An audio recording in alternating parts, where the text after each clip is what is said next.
13 अप्रैल 1919 जलियांवाला हत्याकांड। इस हत्याकांड को अंजाम दिया था उस समय के दो डायर ने। एक था जनरल रेजिनाल्ड डायर और दूसरा था माइकल ओ डायर। जब इस हत्याकांड को अंजाम दिया गया उस समय वहां पे इस हत्याकांड का गवाह था एक अनाथ बच्चा जिसका नाम था सरदार उधम सिंह। उसने उसी बाग में प्रण लिया था कि मैं इस हत्याकांड का बदला लूंगा, इन दोनों डायर को मौत के घाट उतार के। और उन्होंने किस तरीके से इनमें से एक डायर को लंदन में घुस के मारा था, उस सब पे बात करेंगे दोस्तों। उससे पहले आपने अगर ये चैनल सब्सक्राइब नहीं किया है तो चैनल को सब्सक्राइब कर देना, और ये वीडियो आपको पसंद आए तो इसे लाइक और शेयर करना मत भूलना। तो चलिए दोस्तों, वीडियो की शुरुआत करते हैं। तो सरदार उधम सिंह का जन्म 26 दिसंबर 1899 को पंजाब के संगरूर जिले के सुनाम गांव में हुआ था। इनके पिता सरदार तेहाल सिंह रेलवे में चौकीदार थे। उधम सिंह का असली नाम था शेर सिंह और इनके एक भाई भी थे जिनका नाम था मुक्ता सिंह। 7 साल की उम्र में ही उधम सिंह अनाथ हो जाते हैं। पहले इनकी माँ चल बसती हैं, उसके बाद इनके पिताजी का देहांत हो जाता है। और माँ बाप के मरने के बाद उधम सिंह और उनके भाई को अमृतसर के सेंट्रल खालसा अनाथालय में भेज दिया जाता है, जो अनाथालय आज भी काम कर रहा है। अनाथालय में लोग इनको दूसरा नाम देते हैं, जहां पे इनका नाम पड़ता है उधम सिंह और इनके भाई का नाम हो जाता है साधु सिंह। सरदार उधम सिंह भारत की एकता में बहुत विश्वास रखते थे। ये सभी धर्मों को मानने वाले थे, इसलिए इन्होंने एकता को रिप्रेजेंट करने के लिए अपना नाम रखा हुआ था राम मोहम्मद सिंह आजाद, जो भारत में 3 धर्मों को रिप्रेजेंट करता था। 1917 में उधम सिंह के बड़े भाई की भी मौत हो जाती है। इसके बाद 1918 में ये मैट्रिक की एग्जाम में पास हो जाते हैं और 1919 में ये अनाथालय को छोड़ देते हैं। भगत सिंह को ये शुरू से ही अपना गुरु मानते हैं। जब ये अनाथालय से निकल जाते हैं, समय होता है 1919 का, और ये घटना होती है 13 अप्रैल 1919 की। रॉलेट एक्ट के विरोध में पंजाब में आंदोलन चल रहा होता है। उस आंदोलन के दौरान कांग्रेस के सतपाल और सैफुद्दीन किचलू को ब्रिटिश सरकार द्वारा गिरफ्तार कर लिया जाता है। इस गिरफ्तारी के विरोध में अमृतसर में हजारों की तादाद में लोग इकट्ठा होते हैं जलियांवाला बाग में, और वहां पे शांतिपूर्वक प्रोटेस्ट किया जाता है।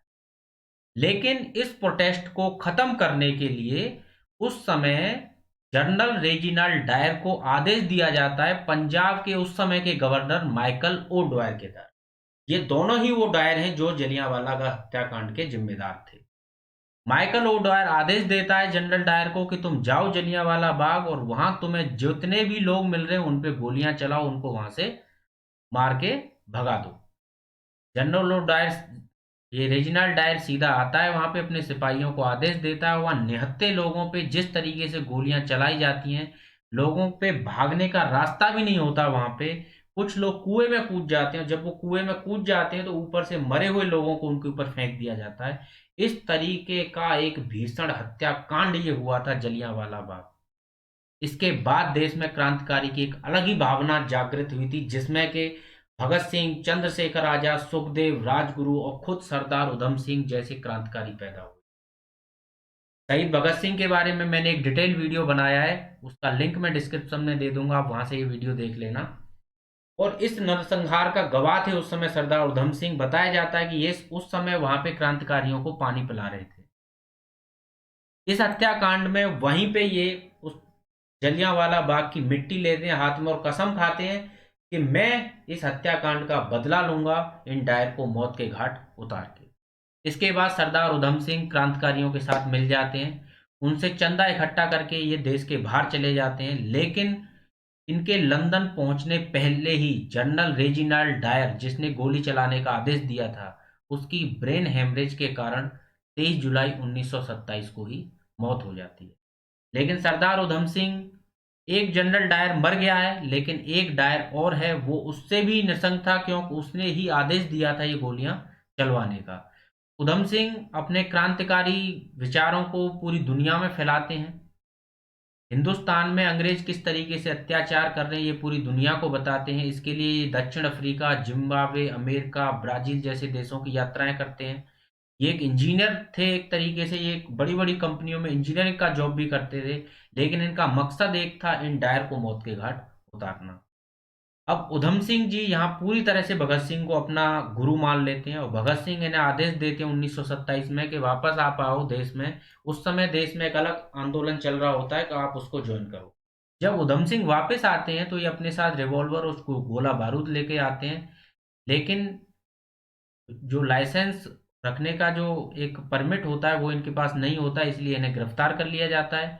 इसके बाद इन्हें 4 साल की सजा होती है और जब ये जेल से बाहर निकलते हैं 1931 में, तो ये सीधे कश्मीर जाते हैं और कश्मीर से होते हुए जर्मनी चले जाते हैं। 1934 में फिर ये लंदन पहुंच जाते हैं और अपने इस काम को अंजाम देने के लिए एक सही मौके का इंतजार करते हैं। वहाँ अलग अलग तरह की जॉब करते रहते हैं, खुद को वेस्टर्न बना देते हैं ताकि कोई इन पे शक ना करे। इनको मौका मिलता है जलियांवाला बाग हत्याकांड के लगभग 21 साल बाद 13 मार्च 1940 को रॉयल सेंट्रल एशियन सोसाइटी की एक मीटिंग होती है लंदन के कास्टन हॉल में, जहां पे माइकल ओ डॉयर, जो पंजाब का उस समय गवर्नर था जिसने आदेश दिया था, वो वहां पे अपना स्पीच देने के लिए आता है। और ये अपनी बंदूक, एक मोटी किताब, उसके पेजों को बंदूक के सांचे के हिसाब से काट लेते हैं और वहां रख के इस हॉल में पहुंच जाते हैं। जैसे ही डायर अपने स्पीच के लिए स्टेज पे आता है, ये सीधे खड़े होके उनके सामने 2 शॉट फायर करते हैं। एक गोली जनरल ये डायर के सीधे हार्ट में लगती है और उसकी मौके पर ही मौत हो जाती है। इस दिन को चुना था इन्होंने, आप एक्चुअल में ये दिन चुनना चाहते थे 13 अप्रैल का ही, लेकिन कम से कम इन्हें डेट तो मिली 13 मार्च, क्योंकि मौका ऐसा था कि मार सकते थे उस समय डायर को, लेकिन वो पूरी दुनिया को मैसेज देना चाहते थे कि मैंने जलियांवाला बाग हत्याकांड का बदला ले लिया है। कम से कम इन्होंने दिन तो वो चूज कर लिया था। लेकिन इसके बाद ये गिरफ्तारी के डर से भागते नहीं है, शांतिपूर्वक वहीं खड़े रहते हैं, क्योंकि इनको मैसेज देना था अंग्रेजों को। जिस तरीके का मैसेज भगत सिंह ने दिया था सेंट्रल हॉल में बम फेंक के, ऐसा ही मैसेज ये अंग्रेजों को देना चाहते थे कि हम भागने के लिए नहीं आए हैं। जैसे भगत सिंह ने बोला था बम फोड़ के कि बहरों को सुनाने के लिए धमाके की जरूरत होती है, इसी तरीके का मैसेज था सरदार उधम सिंह का कि हमने तुमसे बदला लिया जलियांवाला बाग हत्याकांड का। हम कोई आतंकवादी नहीं है कि जो गोली मार के भाग जाएंगे। इसके बाद दोस्तों 4 जून 1940 को उधम सिंह जी को माइकल ओ डॉयर की हत्या का दोषी ठहराया जाता है और 31 जुलाई 1940 को भारत के इस वीर पुरुष को फांसी दे दी जाती है। इस तरह उधम सिंह भारत की आज़ादी की लड़ाई के इतिहास में अमर हो जाते हैं और अंग्रेजों को उनके घर में घुसकर मारने के लिए पूरे हिंदुस्तान में इनकी तारीफ होती है।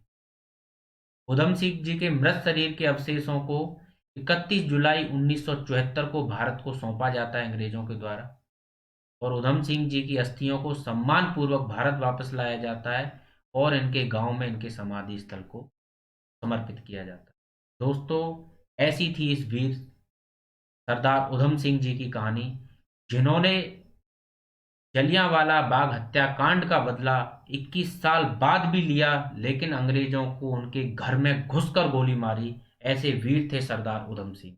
अगर आपको ये वीडियो पसंद आया हो तो इसे लाइक और शेयर करना मत भूलना। जय हिंद, जय भारत।